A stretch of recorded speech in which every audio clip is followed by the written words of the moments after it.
The history of the guitar. The earliest stringed instruments currently known to archaeologists are bowl harps.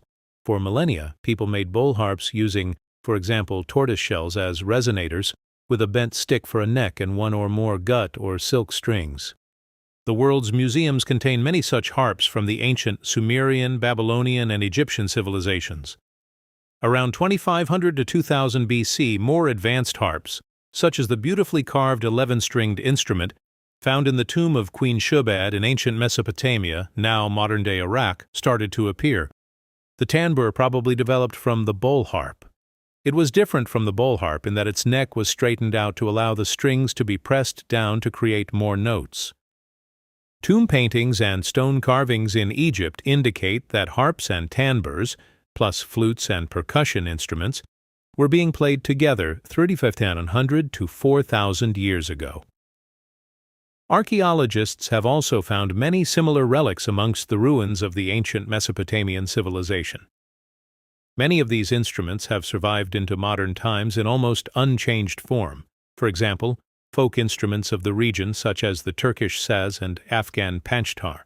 At 3,500 years old, the tambur, which belonged to the Egyptian singer Harmozh, is the earliest known example of this instrument. Harmoz's tambur had 3 strings and a plectrum suspended from the neck by a cord. The sound box, which increased the volume, was made of beautifully polished cedar wood and covered in rawhide. It can be seen today at the Archaeological Museum in Cairo.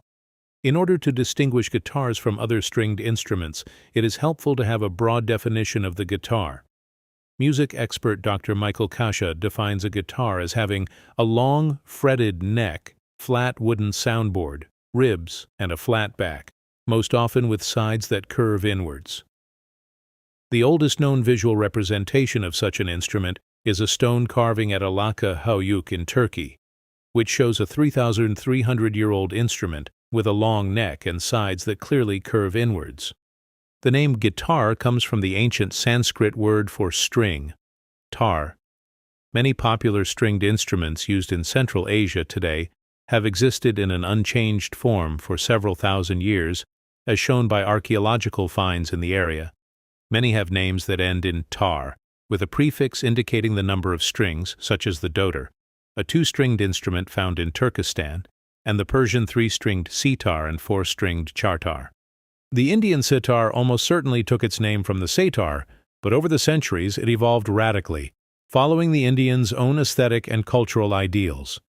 Tamburs and harps spread around the ancient world with travelers, merchants, and seamen. The earliest guitar-like instruments to arrive in Europe had, most often, 4 strings.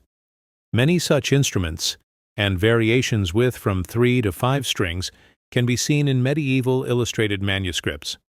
They were also carved in stone in European churches and cathedrals from the 1st century AD through until the 13th century. When the 4-stringed Persian chartar arrived in Spain, however, it changed in form and construction, acquiring pairs of strings tuned to the same note instead of single strings. It became known as the chitara. By the middle of the 14th century, the chitara had become dominant, at least in most of Europe. The earliest known music for the 8-string chitara was written in 16th century Spain. The 10-string version first appeared in Italy at the same time and gradually replaced the 8-stringed instrument. A further 2 strings first appeared in the 17th century, an innovation which guitar makers all over Europe quickly took up. However, this 12-string arrangement gradually gave way to 6 single strings across the continent. The 6-stringed guitar can thus be said to be a development of the 12-string, rather than vice versa, as was thought previously. At the beginning of the 19th century, the present-day guitar began to take shape, although bodies were still fairly small and narrow-waisted.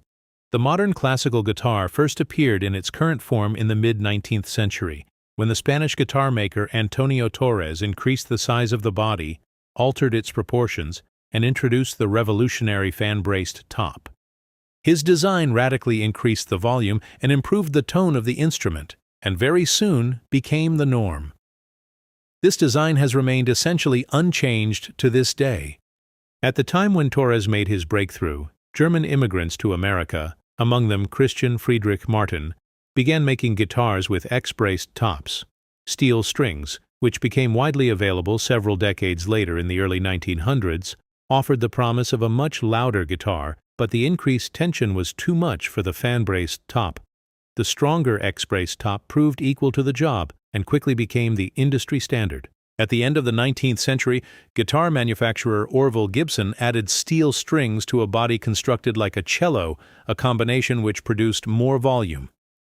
The electric guitar was born when pickups were fitted to Hawaiian and jazz guitars in the late 1920s, but met with little success until 1936, when Gibson introduced its famous ES-150 model.